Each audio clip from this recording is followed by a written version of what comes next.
This show is a member of the Sorgatron Media Podcast Network. Find out more at sorgatronmedia.com. This show is brought to you by Slice on Broadway, supporting Pittsburgh podcasting with the perfect pepperoni pizza. Production services by Sidekick Media Services. And listeners like you, supporting us at patreon.com/awesomecast.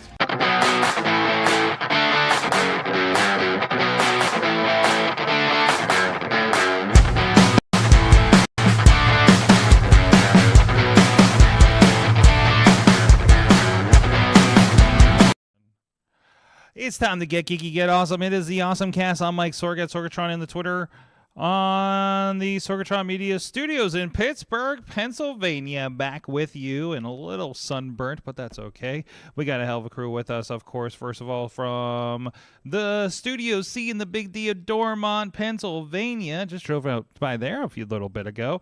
He is a gadget guru at Big Bank International, Wesquire. He is John Chilla. You were driving through Dormont? I was. Had some client stuff in the South Hills out past the mall and, just rolling through the Dormont. You guys have construction. Oh, there's a surprise. Yes. We're always under construction. I know, right? Our construction has construction. Yes. You're doing good, sir. I am. Excellent. And we also have with us, he is a part of the iPhoneography podcast. He is... you know what, people call me the Podfather, but I want to call you the Podfather because you're Prof Podnar over there. How you doing, sir? Doing good. How you doing today, Sorg? All right, recovering, of course. Oh yeah. Yes, I'm going to tell you about my trip once again. I did a little trip out west, and we're going to see what goodies we experienced coming back, other than my burger tour with Katie. So there's that. But anyways, this is the AwesomeCast. Please go check out everything at AwesomeCast.com. You can also please follow us here on the Facebook, as well as on the Facebook as everywhere. AwesomeCast on the Twitter, and of course we have an AwesomeCast Discord and Reddit. Link over at AwesomeCast.com for the Discord and an AwesomeCast Facebook group where a lot of the stories come throughout the week. You can please subscribe to us on your favorite podcatcher, and we're live every Tuesday at 7 p.m. Eastern on the AwesomeCast Facebook, Twitter, YouTube, and the Sorgatron Media Twitch page. You can drop into any of those, and we do have the chat rooms up for all of those. So no matter where you like to consume your content, we will try to make you a part of that conversation, as long as this thing loads over here on my phone. There it is. But anyways, we also have our great Patreon. Oh, also shout out to our friends at postindustrial.com, sharing the love as well. Please go check them out. They're a fantastic partner for the show. And of course, thank you to our friends supporting the show at patreon.com/awesomecast, including our executive producer, Brian Crawford, at the Coffee Club level, our friends Matt Weller, John Carmen, Cynthia Clossy, Scott McTaggart, and Mike Pound, and at the fan of the show level, Michael Fedor, Professor Buzzkill, and Dave Podnar. Podnar, he's here. There he is. I'm here. Hey, you guys can support the show too at patreon.com/awesomecast. I think I just do have a little bit of extra content from last week, actually, earmarked for throwing up there on the Patreon page as well for those contributors to get a little bit extra. I think we had a little bit before the show last week, if I'm not mistaken. So let's get into it. I don't know. Do we want to hear about gadgets that you guys have, or do we want to talk about my trip and the stuff that I ran into? You want to make a roundup? I want to hear about your trip because I saw some pretty cool stuff out there. Okay. Well, first of all, let's say we went to Los Angeles, Van Nuys, California for aero design with the guys from Lockheed Martin and SAE International, of course. We so that's always fun. It was good to get back out there. It's been a few years since I've been out to that event in California, at least. And of course it's like right down the road from like Hollywood and everything. And Katie's never been to the West Coast. I think she only been to Arizona, so she got to see the Pacific Ocean thing. She's we bringing her along for a lot of these events as our photographer for the events. So we've been doing that, kind of growing our what we've been doing with SAE lately in the last year. Some different services than we've been doing the last 8 years, I think. 2016 we started with them with Baja on the podcast. But anyways, always a good time. Great crew out there. Ryan Reynolds and the crew out there. really put on a great event, and it was great to see the students. And shout out to the Cincinnati Aero Cats. Who were fantastic too. If you saw the sloth on a llama shirt, and then they retweeted it, and also we were seeing they had their rundown, and they were like, I think number 3 behind like Poland and some other country, and they're like national champs. Is the tweet. So appreciating that. So where do you want to start? You want to talk about? I found another Amazon store. Is that where we should start with, Chilla? Is that your Sure. good question? So this one. So remember last week we talked about the one. Hold on, I'm trying to find my plug so I can show you things.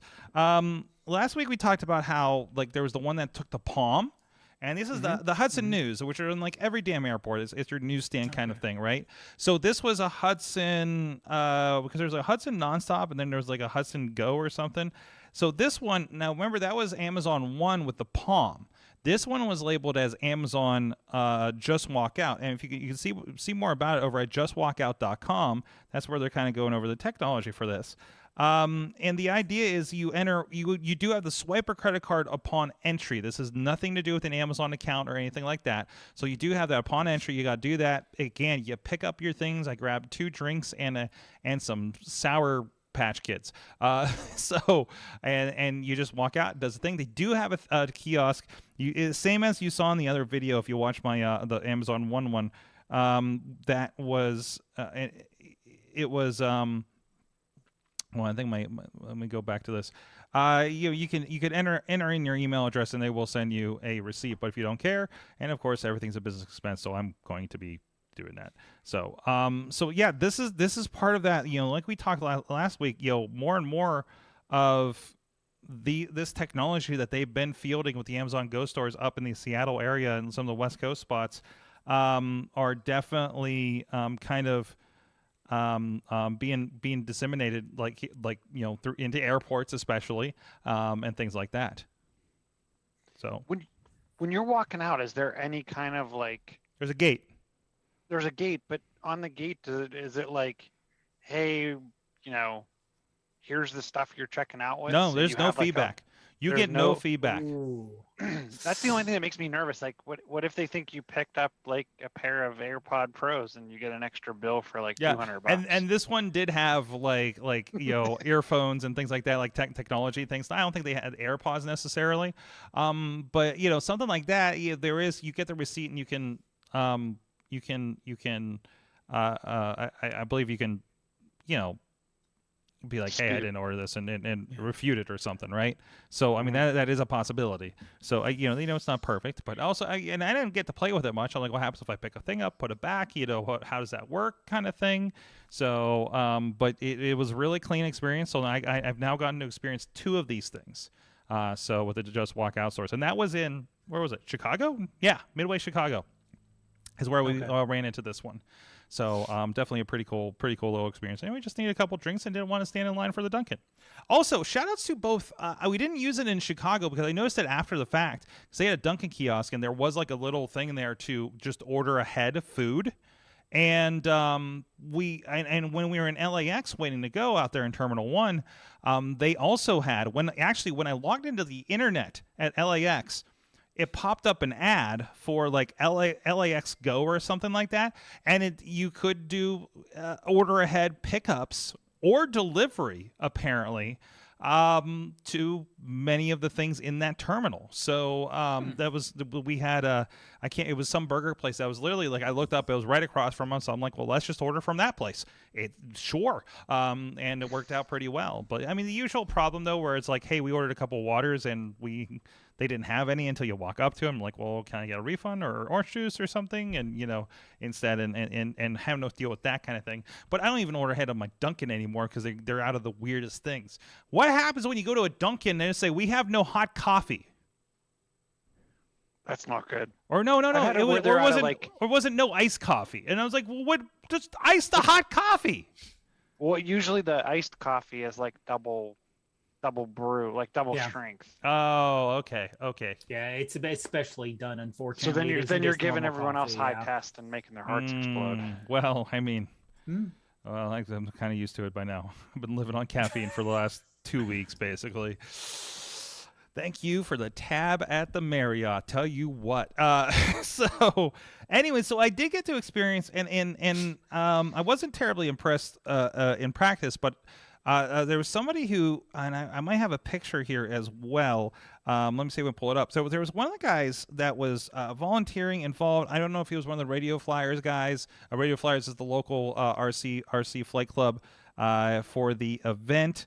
And he comes up to me because I was already kind of poking at the audio guy. He'd be like, hey, we're going to do a live stream. I want to make sure, hey, if you have an audio feed, no big deal. If you don't, you're doing my due diligence to make sure we can do this as well as possible. And I got my live view with me, so I'm not terribly worried about the internet. We're in the middle of the city. We're in the middle of Los Angeles, and, it has Verizon and AT&T chips. Katie and I both respectively had the different providers, so we could see there wasn't much of a problem. And I know as long as I have one, it's usually pretty decent. But this guy comes up, he's like, hey, I got Starlink over here. I'm like, what do you mean over here? So let's see, I'm going to see if I can throw it. Oh yeah, here. By over here, he literally meant over here in the grass. There it is.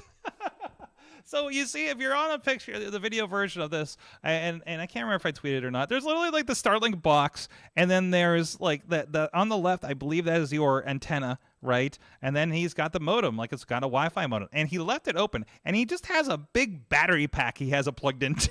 So he's just like, yeah, man, I'm just hooked it up and wanted to help out, so that people had internet out here. I'm like, okay, and again, he did leave it out. I did do a speed test briefly, and I think it was something like 30 something down and about 15 up.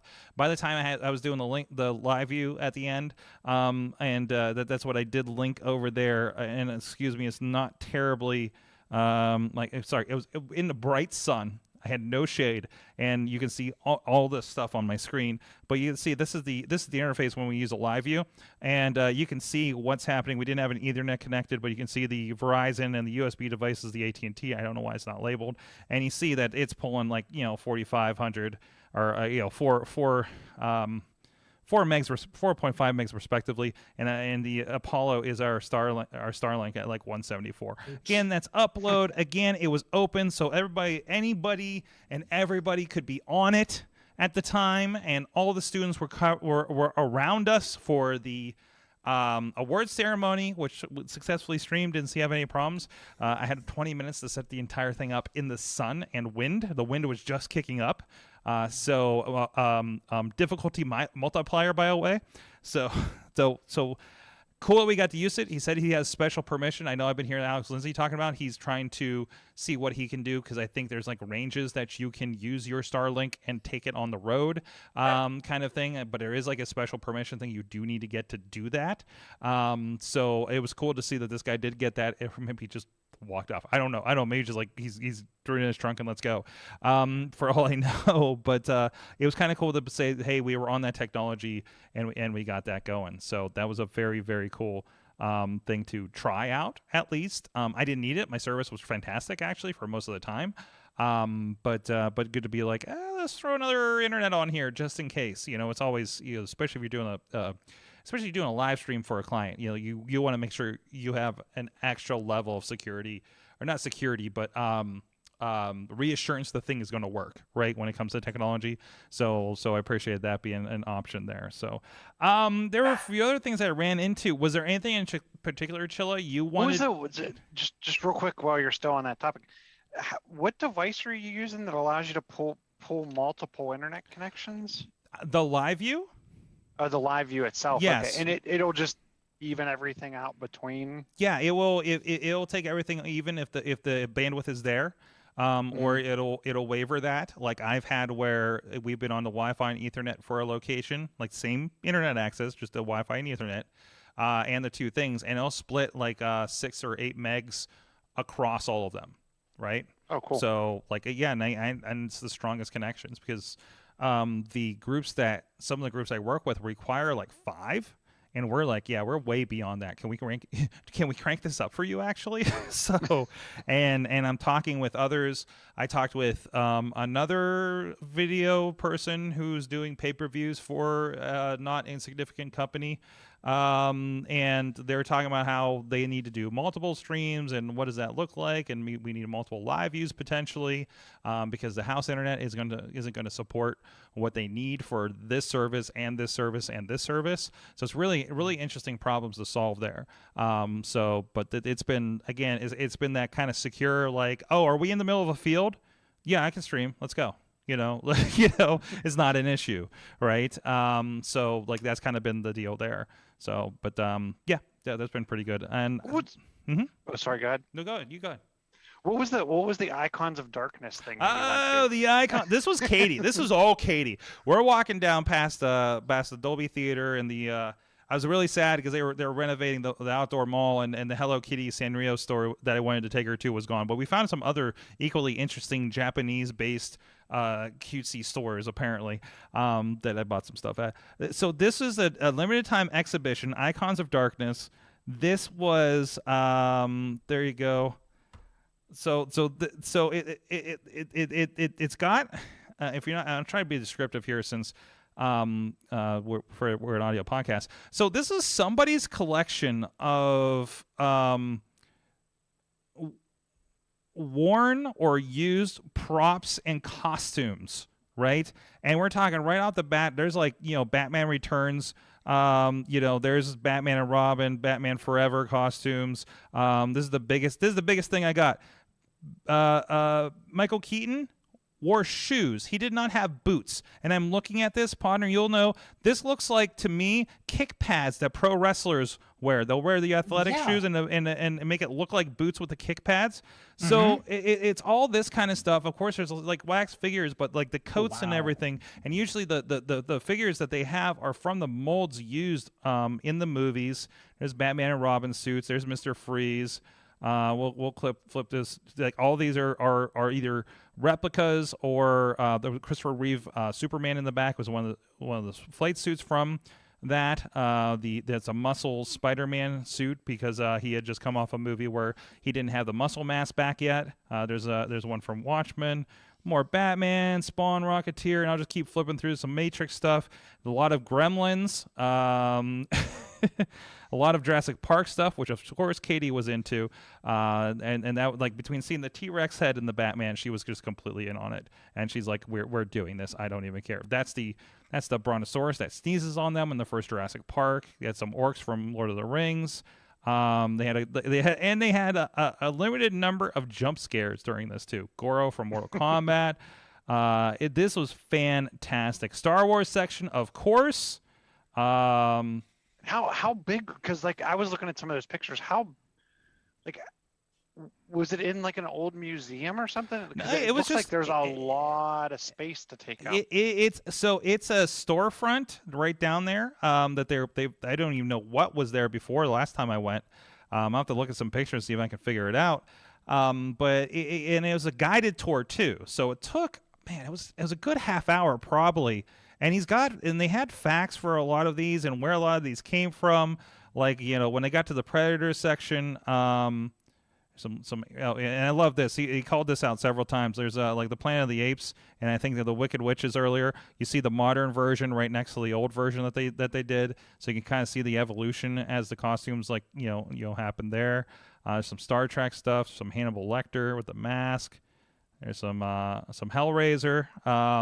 Some Walking Dead. There you go. Oh, wow. Yeah, it's really cool. And even the wax figures are kind of actually good too. But like stuff like the Predator. You said something about like the Predator at the end of 2 and was the same as one of the Predators and the helicopter pilot in 1. He was also a Predator in one of the Aliens versus Predators, I think he said. A lot of alien stuff. Like a lot of alien stuff. So that was a whole section. There's the mother alien or queen alien next to Katie for scale. But it was a lot of fun, a lot of really cool stuff in here, and I definitely recommend it if you're down there. It's a limited time engagement. I don't know how long they're going to be down there. They got the Thriller costumes. There's some stuff from the Mask, Jim Carrey's Mask. There's some Universal monsters. It was like $20, I think, for the 25 bucks for this. Again, a guided tour, about a half an hour, freaking worth it. and a really great crew down there. So shout out to Icons of Darkness down there. So really enjoyed it. I think it's almost the end of the slideshow. I'm literally showing my travel slides. Harry and the Hendersons. Oh wow! And Edward Scissorhands. And Edward Scissorhands, yeah. I showed earlier. I think it was a little bit earlier. There's Jack Skellington. That's the one that was in Tim Burton's office. So a lot of cool stuff. Hey, Chilla, you were here too. Yeah, I saw that. That's what caught my eye. Yeah, look, man, that is a great Tony Stark replica there. Screen used Jericho suit from the movie, by the way, and they got a little, nice. And they got the heart too. Screen used chest cylinder and arc reactor. So, and of course we got ET. Fantastic stuff. Loved it. Love it. I love going down there and seeing what weird stuff we can find down in Hollywood when we get to go. Apparently we'll be going back in 2024. Well, hopefully I will. I mean, we're kind of getting to the point where we're having other video people go out to some of these events because we are thankfully growing and in a little bit of demand right now. So we're assorting that. I understand I may already have 2023 dates lined up for not only WrestleCon, but SAE apparently has theirs in the bag a little bit, or at least all but confirmed. So looking forward to see how that shakes out too. So so that was Icons of Darkness right down there near the Chinese Theater. I don't know if it's Hollywood Boulevard, Sunset Strip. I don't know if I'm getting the right things. We're down with all the stars are and everything and the hands and all of that. You'll probably like this too, Chilla. I'm sorry, this is not let me see if I can twist it a little bit. But this is they where they have the hands. Mm-hmm. Hold on, let me see if I can flip this. This is the Avengers, and they had all of them with an Avengers logo in there. I know it's sideways. I'm sorry. That's okay. I can there it go is. Sideways. There's my sideways thing. So we'll go that way. There we go. But yeah, there's even Kevin Feige's in hints too. And right below it is I'm taking the pictures down, so of course I'm not sure. There's Stanley. That was right below it too. So of course we're like putting our feet in there and saying, "Hey, so and so's feet are." There's a good Kevin Smith and Jason Mewes, Kevin Hart. What was this one? Patrick Stewart as well. Yeah, he had a Carrie Fisher plaque. So Vin Diesel next to Dwayne Johnson. Man, those guys aren't getting along anymore. So there's Michael Keaton. Speaking of Batman. So yeah, no, I had a lot of fun with that. Great trip.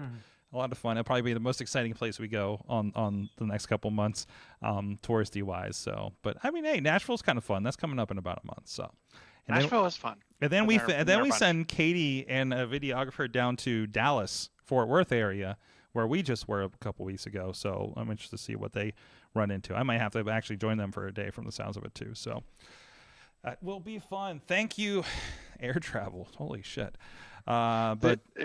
If you get a chance when you're in Nashville, if you're in the main strip and you go all the way down, I'll get you the name of the bar. Mm-hmm.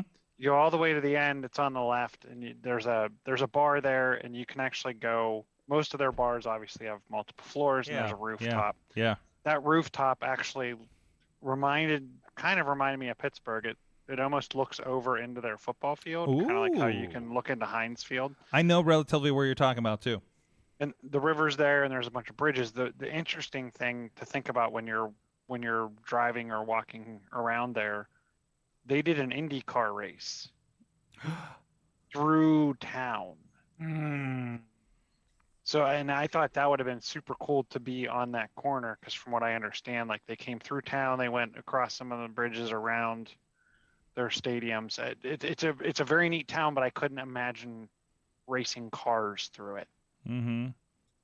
So super cool. I'm looking right now. Is it so this is the end of it. I see there's a High Rock Cafe and there's something called the Quarter maybe, or Redneck Riviera, Bootlegger's Inn maybe, Big Jimmy's, Nashville Limited. No, that's a store.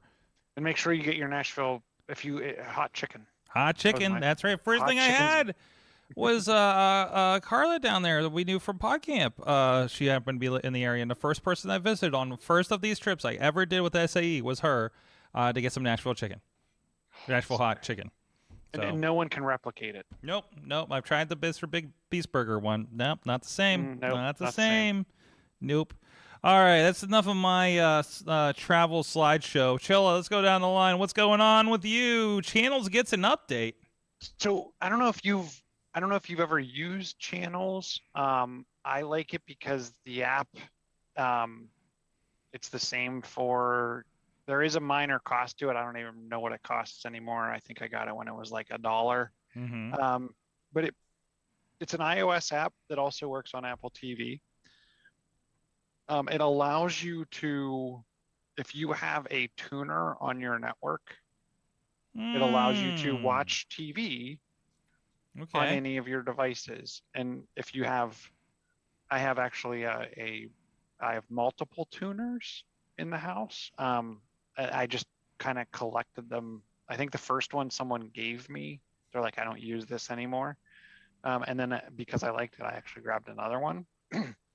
It will auto flip between your tuners. So, if you have an Apple TV and 2 iPads using the device, and you want to watch different channels, it'll automatically kind of route you to another available tuner. It works pretty well. It grabs over-the-air information for the TV guide. Mileage will vary because it's going to be based on what you can grab from your antenna. But super nice app. One of the things they've added is they've added the ability to download offline video, and you say, hey, how would that actually work? Mm-hmm. One of the things they also have is they call it TV Anywhere, and it's pretty much a channels DVR, and you install it on a Raspberry Pi. So you kind of have your own little Raspberry Pi with a decent amount of storage. You can DVR right off the over-the-air channels, and then hey, if you want to take it with you. The other thing that I didn't hear about until I was actually reading about this today, they also have something built in now called TV Everywhere that allows you to link into your provider, because local channels are typically not able to be rebroadcast as easy. You can't get your local channels. Mm-hmm. But like if you have a FiOS subscription, or if you have a Dish subscription, You can log in with that. You can log in with that. And then it also, I really like the channels interface. Maybe it's because it's what I'm used to. Maybe I just think they do a really good job, and it's the same across everything, which I think makes it easier if you're trying to teach someone, or get someone else on it. You can now kind of bump into a large number of your channels that you would have with your personal TV, whoever your provider is. So I think I'm going to disclose here, you say tuners, like you're not talking about like my antenna to pull this in. Was not clear. I don't think we're all clear on how are you getting the signal into the app, I guess, into the internet to get to your app. I don't have one within reach. So imagine remember the old Apple TVs, like the small, thin puck?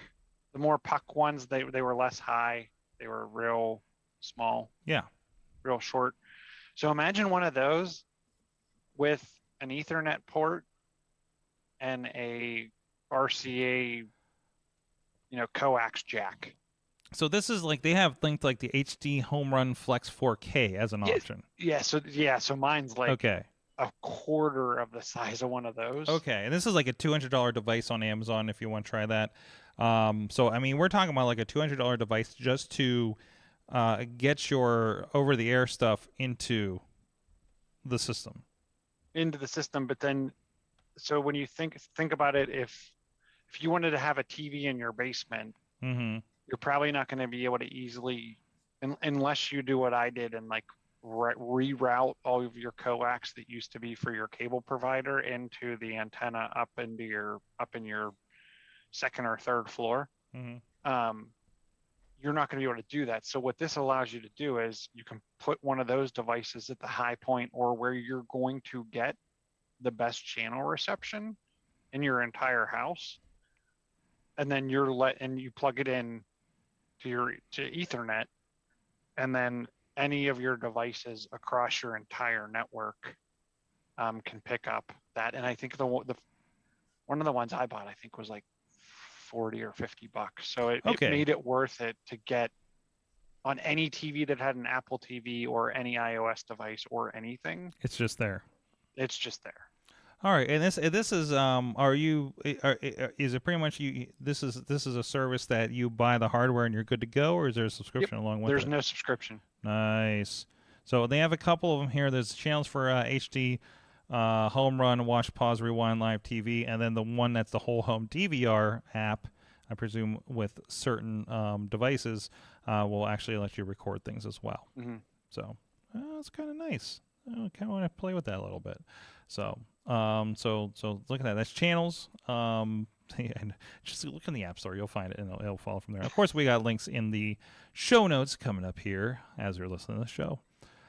Podnar, what do you got going on? Look, you got a lot of.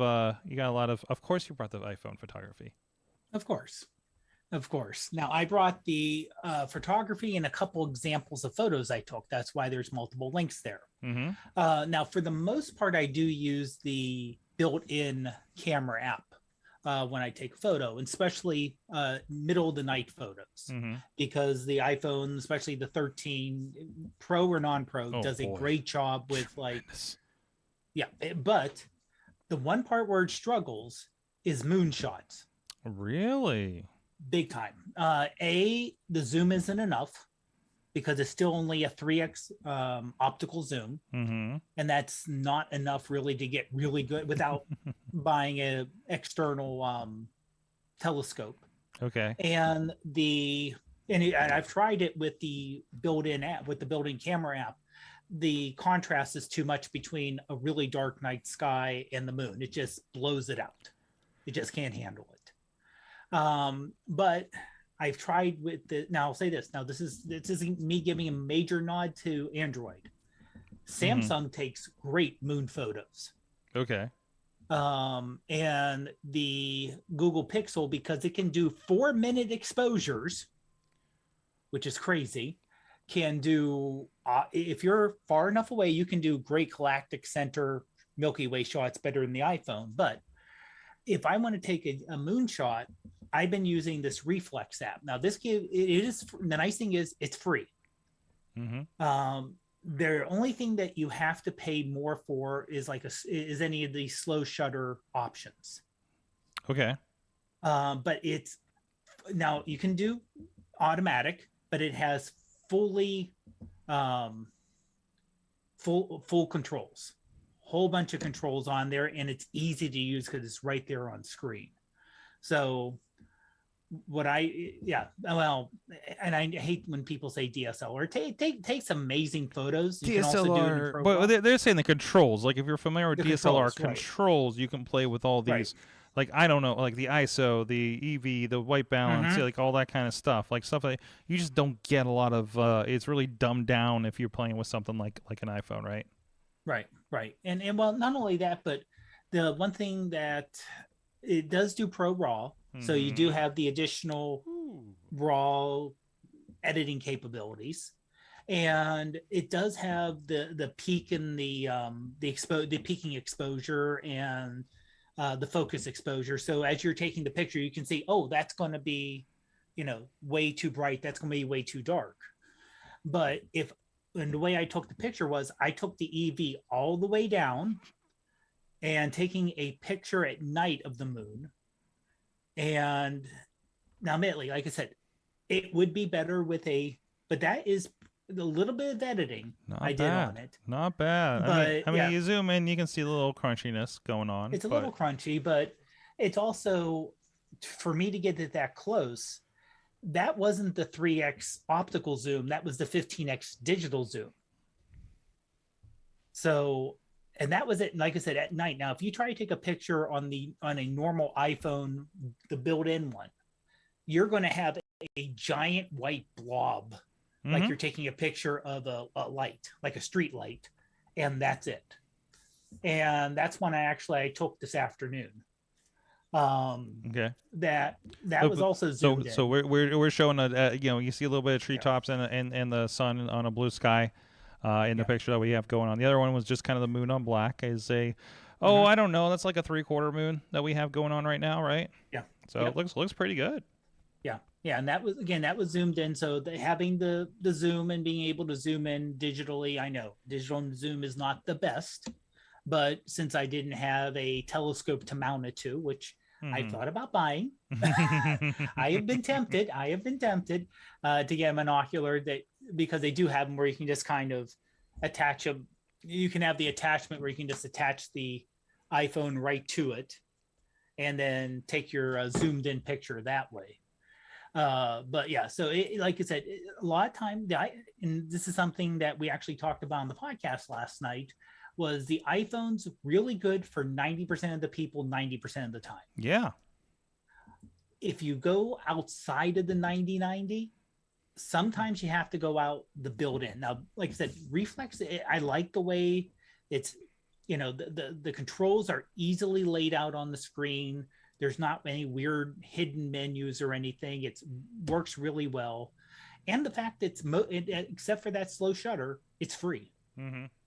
Where another external camera, Halide, which people love, which I understand. I gotta say, man, I'm seeing that for video as well. Yeah. Katie's doing photography, I'm doing video, and we're both like, well, I'm set up here. I'm going to, I don't know, grab some water, go to the bathroom or something, and something happens in front of us. We're both pulling out. We both have the 13. I think we both have a 13 Pro Max. And we're both like, the Pro equipment's sitting over there because we're on the flight line. But we're going to take our picture and our videos because this thing is happening in front of us. And you will be surprised. Now, if I wanted a full-on 4K thing, no, this does not hold up.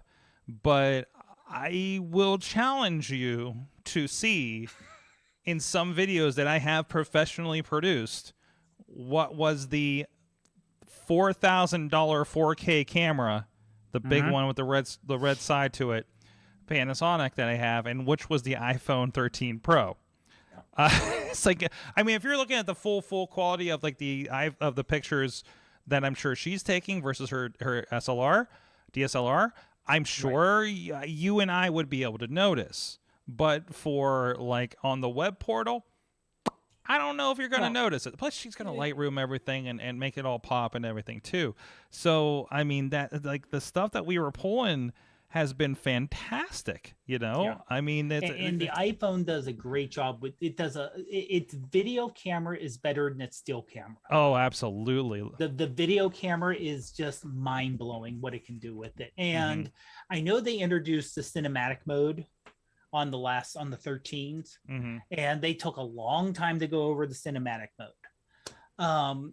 I think they focused on the wrong thing with cinematic mode, because when they did their thing, they showed, you can take the picture and it'll focus on the person, but when they turn their head, it'll focus on the person behind automatically, and it doesn't work that good. It doesn't work. But where it works good is, let's say you have a person and you want to have their background blurred, just like an interview where you want to have the person perfectly in focus, but you want to have their background just a little blurred, just to it'll do that. If you go to Cinematic, you tap on it to say, yes, stay focused on that person, don't switch. And it'll give that nice little blur in the background. And it'll be like, oh, that's a nice little touch.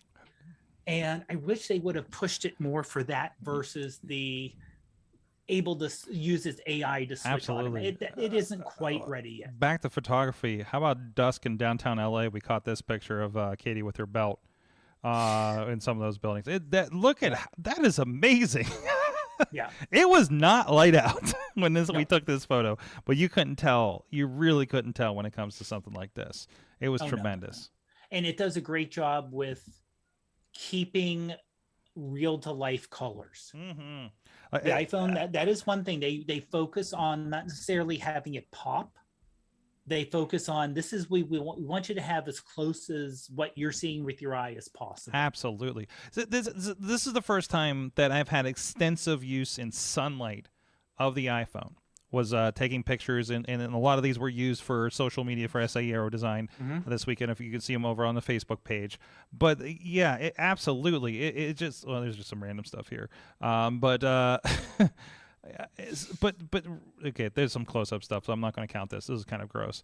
I don't even know why. I don't even know why I was taking video of this thing. What am I trying to do here? I think you're waiting probably for it to crash. Maybe I just like didn't have the camera out. And the worst thing I have, and honestly, is you take the thing out of your pocket and maybe there's stuff like I got these glares going on here in a lot of these pictures. I don't know if it was just the sun, or did I just happen to have a little bit of rough, Unfortunately, the iPhone's known because of it has 7 different lenses in that little itty-bitty little space. It does create a lot of glare, unfortunately. Absolutely. It does. That is one negative. It will. But I mean, like you said, and of course, and we have to say that probably the reason why you're not used to taking in bright sunlight is you're in Pittsburgh. You got the California sun. The California There's no sun in this. Well, it's sunny today. Well, but I did get to capture. I days. did capture this near ice cream man fight that happened when this one rolled right up and honked the horn, and apparently they started yelling at each other. So yeah, that almost went down at this thing. It got real territorial there for a second. I was like, okay, we all played GTA 3. We know what's going on. Anyways, also the saddest Sonic the Hedgehog ice cream on a stick that I've ever. He pulled it out and you're like, what is wrong? Why is his eyes all the way over there? I'm not going to pull that picture out because it's actually quite disturbing. Go ahead. Have either of you shot with a gimbal before? Ask Katie when next time she's on, because she's been playing with one. She's been playing with that, and I can't remember if she used it for her big camera this weekend. But she's definitely been getting some use out of it. She shot a lot of the video for me because she was doing some kind of background videos for me at one of the skill shops that we were working, and it was working really well. But then she said it was completely out of whack the next event we tried using. I was like, okay, so I don't know. And Chilla, in case you're interested, there's the stream box for the award ceremony as we were going. So, until are you talking using a gimbal for a DSLR or more for the iPhone? More for the iPhone. I was doing a bunch of shots, and I can't remember what the app I used. I think it may have been one of the old Instagram apps. That kind of gave a smoothing effect. Yes, yeah, a Hyperloop. Yeah, it was probably Hyperloop.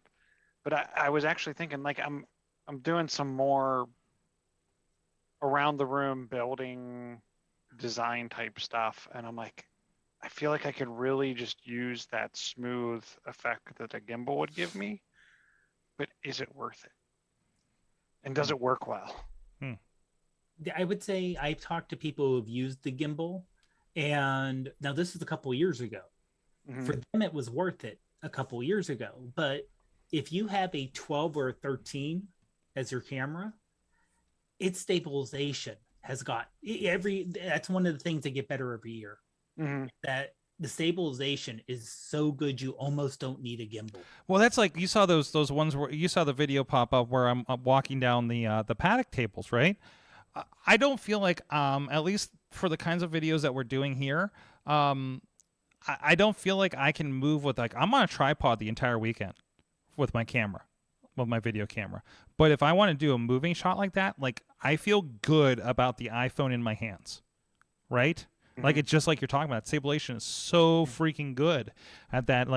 I feel like, and maybe I'll be wrong when I pull that thing into Final Cut and realize I'm seeing a little more shake than I thought, that I can't really stabilize out. But also I have a few tricks I do with those videos that may make it okay that we won't talk about. They're my own trade secrets.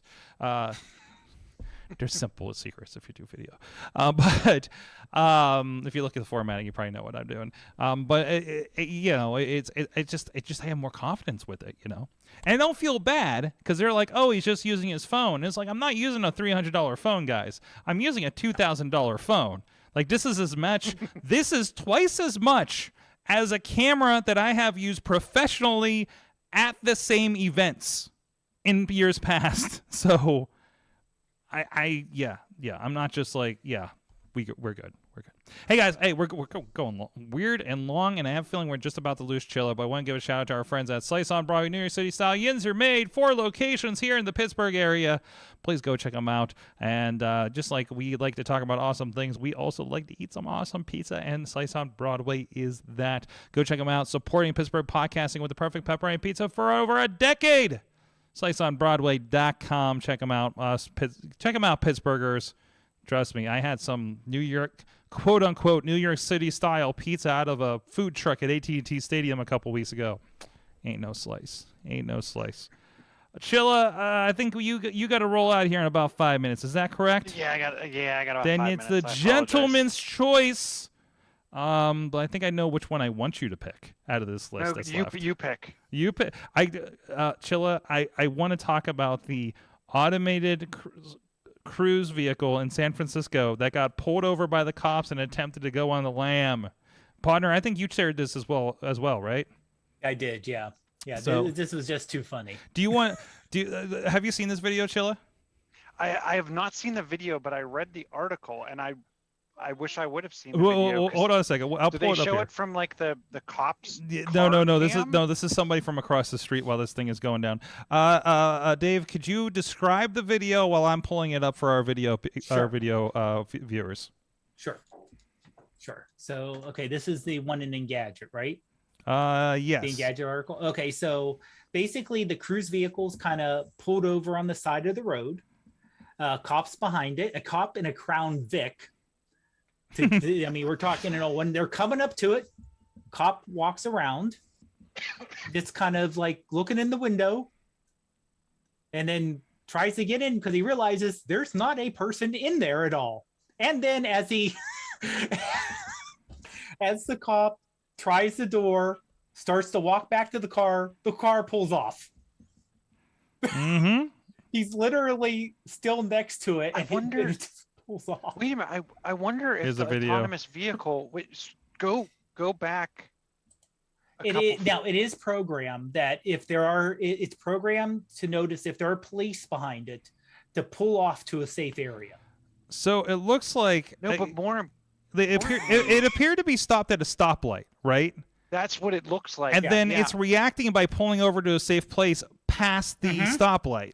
So it did the thing it was instructed to do, but again, it appears that it just like ran off.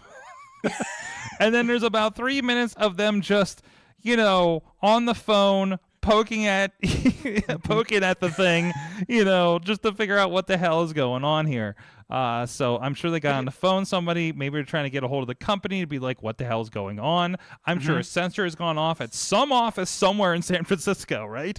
To start addressing and have somebody. This is a taxi cab. This is a fully autonomous taxi cab, apparently, that has been running in San Francisco. And it's Cruise. Not spelled weird. It's spelled Cruise. I've never heard of this company. It's owned by GM.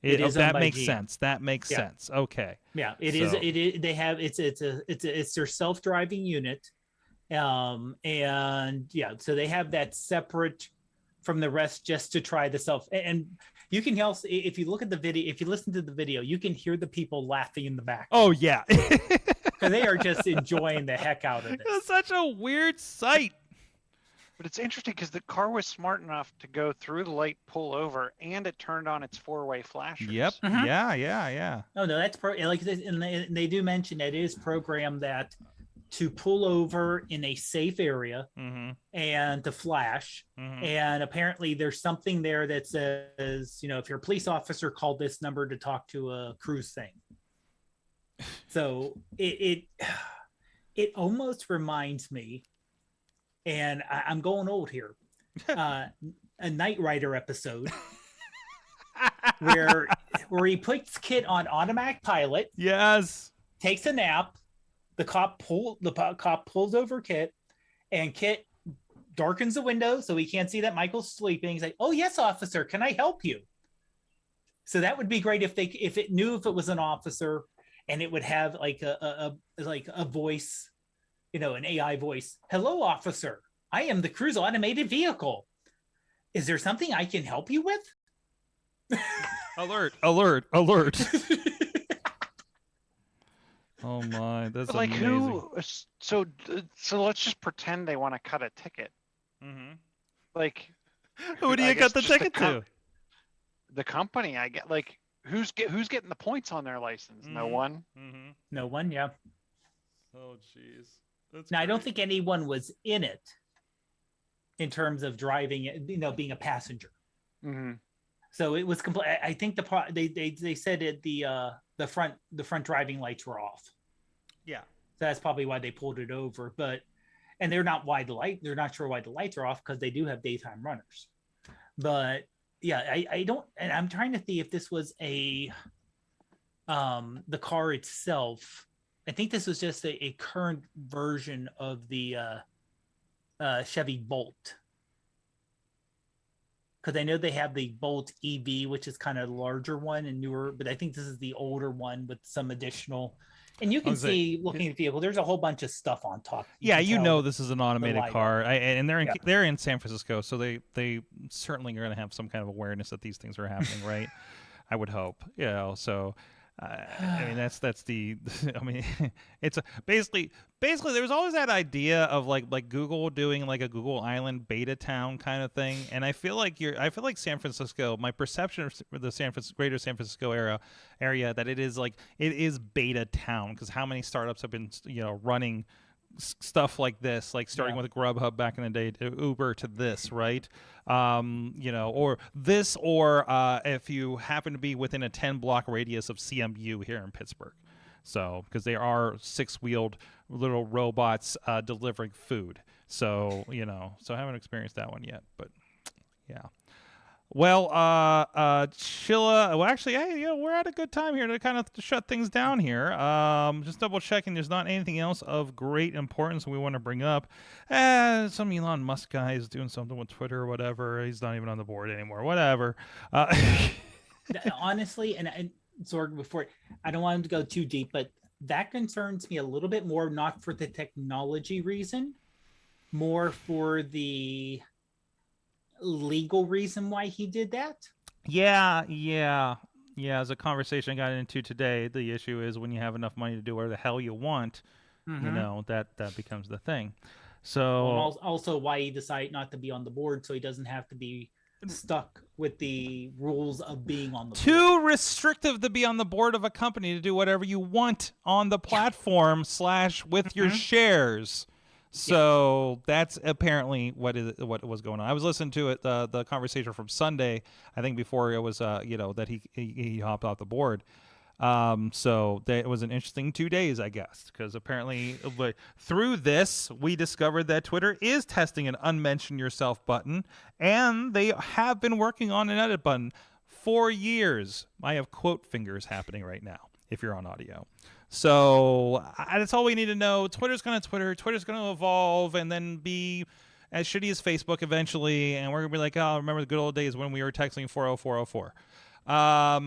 Is that the right number? Did I remember that right? Is that what we text for Twitter? I feel like that was right. But anyways, Dave Podnar, thank you so much for joining us. Where can people find more of your iPhone photography expertise where you'll remind me to wipe my lens?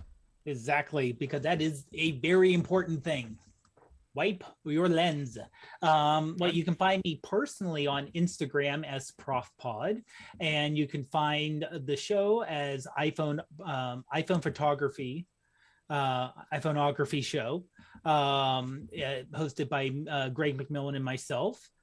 We do come out every other week, and we just had a little show talking about how Apple seems to be now they went from the very first iPhone where they mentioned the camera for 3 seconds, literally 3 seconds, to the last iPhone where they mentioned the camera for 20 minutes, and why that happened, why we think they're doing it, and kind of our insights into that. Love it. Thank you so much. And if you have a few minutes, I'd like to do something extra. Can you do a best practices for us layman because the wipe the lens thing is my problem. But can you give me like a really like 5-minute best practices for iPhone photography people? Like us, like I just want to take good pictures and I'm not a photographer and don't want to learn about f-stops kind of thing. So let's do that. Let's do that for Patreon this week here right after the show. We'll record that. Chilla. At Chilla on the Twitters, he's doing awesome stuff with, apparently he has, after you talk about your antennas, like I know it's just one, but in my mind, you just have all of these old rabbit ears and antennas and a rotor. We had a rotor in my house because we had the extended thing and the rotor, because if we go rotor the right way, like we get Youngstown, but if we rotor the right way, we'll get some Cleveland channels. So I'll see if I still have, I actually built, you actually use old coat hangers and like a couple screws and some washers. Like your entire bill is like, I don't know, like $3 at like any Home Depot, whatever. But I actually had one that I built, and like I could get Youngstown. I don't think I could get all the way to Cleveland, but I could get a lot. But you're right. Like I actually had it on two boards, and then it was just nailed in, and I could literally just go like just turn it just a little bit and get a bunch of different stuff. But those I haven't thought about those in forever. Absolutely. Thank you so much, everybody, for joining us. Thank you to our Patreon supporters. Again, it doesn't even matter what the stats are doing. As long as I know you guys support the show, somebody thinks it's important enough to be supporting us on Patreon. That's the most important thing. That means somebody's paying attention out there, digging what's going on, and we do appreciate you guys out there supporting the show. Thank you so much, and we will see you again next week. I'm not even going anywhere. No road trip slideshows. I just got a show in Pittsburgh this weekend with 247 MMA, so I'm sure everything will be fine. We'll have Easter technology next week. That'll be fine. So thank you, everybody. You've been our awesome audience. Have an awesome week.